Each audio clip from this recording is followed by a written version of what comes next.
আসসালামু আলাইকুম। বাংলা সংবাদে সবাইকে স্বাগত জানাচ্ছি। আমি চিন্তিয়া হক। শুরুতেই সংবাদ শিরোনাম। স্থায়ী কমিটির বৈঠক, উচ্চকক্ষ বাতিলও রাজি, তবু পিআর মানবে না বিএনপি। এদিকে সোহরাওয়ার্দীতে জামাতের প্রথম সমাবেশ, বিএনপি সহ সব দলকে আমন্ত্রণ। ভোট জোট ইস্যুতে আসতে পারে গুরুত্বপূর্ণ বার্তা। জানাবো, বিএনপি আন্দোলন করেছে দেশের গণতন্ত্র ফিরিয়ে আনার জন্য, বলছেন মঈন খান।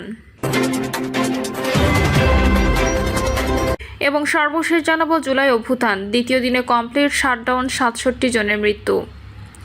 শুনছিলেন সংবাদ শিরোনাম, এবারে বিস্তারিত। স্থায়ী কমিটির বৈঠক, উচ্চকক্ষ বাতিলও রাজি, তবু পিআর মানবে না বিএনপি। দ্বিকক্ষ বিশিষ্ট সংসদ গঠনের প্রতিশ্রুতি থাকলেও কোনোভাবে সংখ্যানুপাতিক আসন বন্টন বা পিআর পদ্ধতি চায় না বিএনপি। সংসদের নিম্নকক্ষের আসনের অনুপাতে উচ্চকক্ষের আসন বন্টন চায় দলটি। জাতীয় ঐকমত্য কমিশনে আগামী সপ্তাহের সংলাপে দলের পক্ষ থেকে এ অবস্থানই তুলে ধরা হবে। গত বৃহস্পতিবার রাতে বিএনপি স্থায়ী কমিটির বৈঠকে এমন আলোচনার সিদ্ধান্ত হয়েছে। বৈঠক সূত্রে তথ্য জানিয়েছে, রাজধানীর গুলশানের চেয়ারপারসনের রাজনৈতিক কার্যালয়ে অনুষ্ঠিত বৈঠকে উপস্থিত একাধিক নেতা জানান, ঐকমত্য কমিশন যদি স্বপ্রণোদিত হয়ে উচ্চকক্ষ বাতিলের প্রস্তাব করে তবে বিএনপি তার বিরোধিতা করবে না। কিন্তু ৩১ দফা দ্বিকক্ষ বিশিষ্ট সংসদের যে প্রতিশ্রুতি রয়েছে, আগামীতে ক্ষমতায় এলে সেই অঙ্গীকার রক্ষা করা হবে। সমাজের বিভিন্ন শ্রেণী পেশার গণ্যমান্য ব্যক্তির সমন্বয়ে উচ্চকক্ষ গঠিত হবে। এর আগে ঐকমত্য কমিশনের সংলাপে সংসদের উচ্চকক্ষ গঠন বিষয়ে রাজনৈতিক দলগুলোর মধ্যে মতৈক্য হয়। এ সময় সদস্য সংখ্যা ১০০ করার বিষয়ে প্রায় ঐকমত্য পৌঁছায় দলগুলো, কিন্তু নির্বাচন পদ্ধতি নিয়ে একমত হতে পারেনি। পরে গত সোমবার ঐকমত্য কমিশন ৬৪ জেলা এবং ১২ সিটি কর্পোরেশন থেকে একজন করে নির্বাচিত সদস্য নিয়ে উচ্চকক্ষ গঠনের বিকল্প প্রস্তাব করলে তা সরাসরি নাকচ করে বিএনপি। জামায়াতে ইসলামী, জাতীয় নাগরিক পার্টি, এনসিপি সহ অধিকাংশ দল পরদিন কমিশনের সংলাপে বিএনপি সহ ৫টি দল প্রস্তাব করে সংসদের নিম্নকক্ষের আসনের অনুপাতে উচ্চকক্ষের আসন বন্টন হবে। অন্যদিকে জামায়াত, এনসিপি সহ ২১টি দল ভোটের অনুপাতে উচ্চকক্ষের আসন বন্টনের পক্ষে অবস্থান তুলে ধরে। কয়েকটি দল এমন প্রস্তাবও করেছে, উচ্চকক্ষে পিআর পদ্ধতিতে নির্বাচন না হলে উচ্চকক্ষেরই দরকার নেই। ঐকমত্য কমিশনের বৈঠক শেষে বিএনপির স্থায়ী কমিটির সদস্য সালাউদ্দিন আহমেদ বলেছিলেন, আমরা আগে যে প্রস্তাব দিয়েছিলাম সেই জায়গাতেই আছি। ৩১ দফার ভিত্তিতে আমরা দ্বিকক্ষ বিশিষ্ট সংসদের বিষয়ে যা বলেছিলাম তা হলো, যারা দেশের বিভিন্ন শ্রেণী পেশার বিশিষ্টজন, যাদের জাতি গঠনে অবদান আছে এবং যারা পিছিয়ে পড়া জনগোষ্ঠী, তাদের প্রতিনিধি নিয়ে উচ্চকক্ষ হবে। জাতি যাতে সমৃদ্ধ হয় সেই ভাবনা থেকে আমরা প্রস্তাবটি রেখেছিলাম। সেখানে আমরা উচ্চকক্ষে ১০০টি আসন রাখার জন্য বলেছিলাম। অন্যদিকে বিদ্যমান সংরক্ষিত নারী আসনে ৫০ থেকে ১০০তে উন্নীত করার বিষয়ে রাজনৈতিক দলগুলো একমত। তবে সংসদের উচ্চকক্ষের মতো নারী সংসদ সদস্যদের নির্বাচন পদ্ধতি নিয়েও তারা একমতে পৌঁছাতে পারেনি। কমিশনের প্রথম প্রস্তাব ছিল সংসদের আসন সংখ্যা বাড়িয়ে ৪০০ করা হবে। ১০০ আসনে ঘূর্ণায়মান পদ্ধতিতে শুধু নারীরা প্রার্থী হবেন। এতে ঐকমত্য না হয় গত সোমবার কমিশন প্রস্তাব করে ২৫টির বেশি আসনে প্রতিদ্বন্দ্বিতা করবে। এমন দলগুলো অন্তত ১/৩ আসনে প্রার্থী দেবে। বিএনপি, জামায়াত, এনসিপি সহ অধিকাংশ দল এই প্রস্তাব নাকচ করে। সোহরাওয়ার্দী জামায়াতের প্রথম সমাবেশ, বিএনপি সহ সব দলকে আমন্ত্রণ।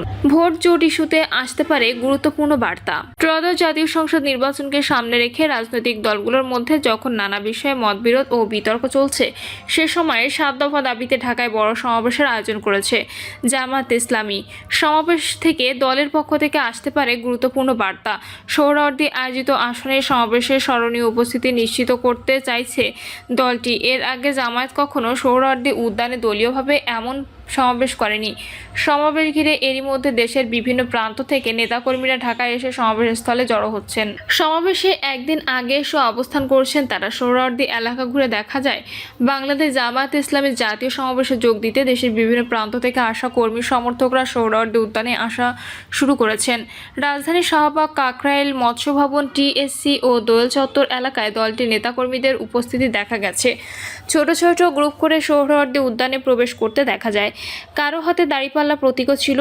আগত অধিকাংশ নেতাকর্মীদের গায়ে পাঞ্জাবি থাকলেও কারো কারো গায়ে সাদা গেঞ্জি পরতে দেখা গেছে। গেঞ্জিতে লেখা রয়েছে, তারুণ্যের প্রথম ভোট চাঁদাবাজের বিপক্ষে হোক, দাঁড়িপাল্লা ভোট দিন। নির্বাচনের আগেই এই সমাবেশের বিশেষ কিছু। তিনি বলেন, জামাতের অন্য এই কর্মসূচি একটি ভিন্ন বা বিশেষ কিছু। এই সমাবেশ সর্বোচ্চ উপস্থিতি নিশ্চিতে সর্বাত্মক প্রস্তুতি নেওয়া হয়েছে। যানজট ও ভোগান্তি যাতে তুলনামূলক কম, তার জন্য সমাবেশের তারিখ ভেবেচিন্তে নির্ধারণ করা হয়েছে। এরপরও শনিবার যেন সুশৃঙ্খলভাবে সমাবেশ সম্পন্ন হয়, যানজট সহ সাধারণ মানুষের ভোগান্তি কম হয়, সেই জন্য সমাবেশ স্থল ছাড়া সমাবেশের আশপাশ এলাকায় 20 পয়েন্টে থাকবে 6000 স্বেচ্ছাসেবক। তিনি বলেন, আমাদের প্রস্তুতি মোটামুটি শেষ। আশা করছি সব দলের পক্ষ থেকে সাড়া মিলবে। আমরা কথাও বলেছি, সব দলের নেতৃস্থানীয় পর্যায়ে যোগাযোগ অব্যাহত রয়েছে। সোহরাওয়ার্দী উদ্যানের এই ঐতিহাসিক সমাবেশ থেকে জামায়াতে ইসলামী কি বিশেষ কোনো বার্তা দিতে চাইছে জানতে চাইলে তিনি বলেন, 7 দফা দাবি উল্লেখ করে আমরা জামায়াত এই সমাবেশের আয়োজন করেছি। তা হলো সব গণহত্যার বিচার, প্রয়োজনীয় মৌলিক সংস্কার, জুলাই সনদ ও ঘোষণাপত্র বাস্তবায়ন, জুলাই অভ্যুত্থানে শহীদ ও আহতদের পরিবারের পুনর্বাসন, পিআর পদ্ধতিতে জাতীয় নির্বাচন অনুষ্ঠান ও প্রবাসীদের ভোট প্রদানের ব্যবস্থা এবং 6 লেভেল প্লেইং ফিল্ড নিশ্চিতকরণ। প্রচার বিভাগের এই কেন্দ্রীয় নেতা বলেন, সমাবেশে সভাপতিত্ব করবেন জামায়াত আমির ডক্টর রফিকুল ইসলাম। তার বক্তব্যের আসবে বিশেষ বার্তা, তবে তা আগামীকালই শুনতে পারবেন। আগাম জানাচ্ছি না। দলীয় সূত্রে জানা গেছে, 19 জুলাই দুপুর 2টায় সমাবেশ শুরু হবে। ইতোমধ্যে সমাবেশ বাস্তবায়নে দলের আমির সহ শীর্ষ নেতাদের তদারকিতে ঢাকা মহানগর সারা দেশে সাংগঠনিক তৎপরতা চালানো হয়েছে। সমাবেশ বাস্তবায়নের মূল কমিটি ছাড়াও 8টি উপকমিটি গঠন করেছে দলটি। পাড়া মহল্লার সমাবেশ সফল করতে মিছিল, মিটিং ও প্রচারপত্র বিলি হয়েছে দলটির নেতাকর্মীরা। গত বছরের 5ই আগস্টে শেখ হাসিনা সরকারের পতনে রাজনৈতিক পট পরিবর্তনের পর ভিন্ন ভিন্ন ইস্যুতে সোহরাওয়ার্দী উদ্যানে বিএনপি, ইসলামী আন্দোলন, ওলামা মাশায়েখ বাংলাদেশ ও হেফাজতে ইসলাম বাংলাদেশ সহ বিভিন্ন সংগঠন রাজনৈতিক বড় সমাবেশ করেছে। নয়াপল্টনে কয়েক দফা সমাবেশ করে বিএনপি, তবে কারামুক্ত নেতা এটিএম আজহারুল ইসলামের মুক্তির দাবিতে পুরানো পল্টন মোড়ে একমাত্র সমাবেশ ছাড়া রাজধানীতে বড় কোনো জামায়াতে করেনি জামায়াত ইসলামী। জামায়াতের রাজনৈতিক অঙ্গনে গুঞ্জন রয়েছে। জামায়াতের লক্ষ্য নীরবে বড় ধরনের সমাবেশ করে রাজনীতির ময়দানে আলোড়ন সৃষ্টি করা, নির্বাচন ইস্যুতে বড় সমাগম ঘটিয়ে বিএনপির রাজনৈতিক ময়দানে আরও চাপে ফেলা। জামায়াত ইসলামের নায়েবে আমির সৈয়দ আবদুল্লাহ মোহাম্মদ তাহের সোহরাওয়ার্দী উদ্যান এককভাবে জামায়াত ইসলামীর কখনো জনসভা করেনি, এই প্রথম সমাবেশ। দলের পক্ষ থেকে জানানো হয়, জাতীয় সমাবেশ সফল করে তোলার লক্ষ্যে একটা মূল বাস্তবায়ন কমিটি এবং এই স্বাধীন আরও 8টি উপকমিটি গঠন করা হয়েছে। সারা দেশে লিফলেট, পোস্টার, ব্যানার, ফেস্টুনের মাধ্যমে ব্যাপক প্রচার চালানো হচ্ছে।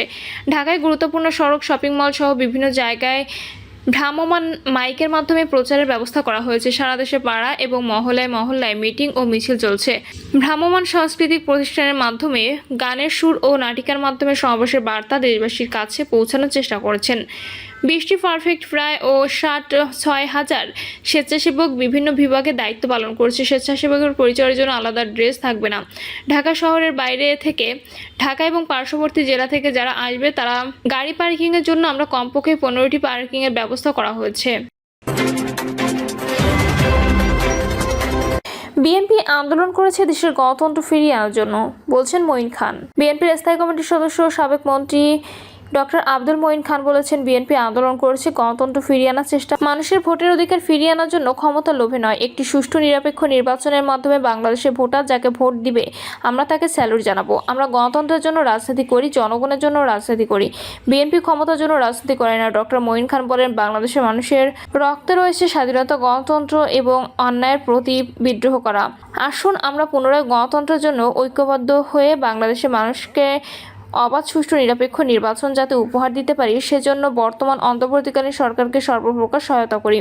বর্তমান সরকারকে এটা স্মরণ করিয়ে দিতে চাই যে তাদের মূল দায়িত্ব হচ্ছে একটি অন্তর্বর্তীকালীন সময়ে অতি আবশ্যকীয় সংস্থা, যেটি তা সম্পন্ন করে যত দ্রুত সম্ভব বাংলাদেশের মানুষের হাতে গণতন্ত্র ফিরিয়ে দেব। প্রিয় দর্শক, এই ছিল এখনকার সর্বশেষ সংবাদ। আপডেট সব সংবাদ পেতে চ্যানেলটি সাবস্ক্রাইব করে বেল আইকনটি ক্লিক করে রাখুন।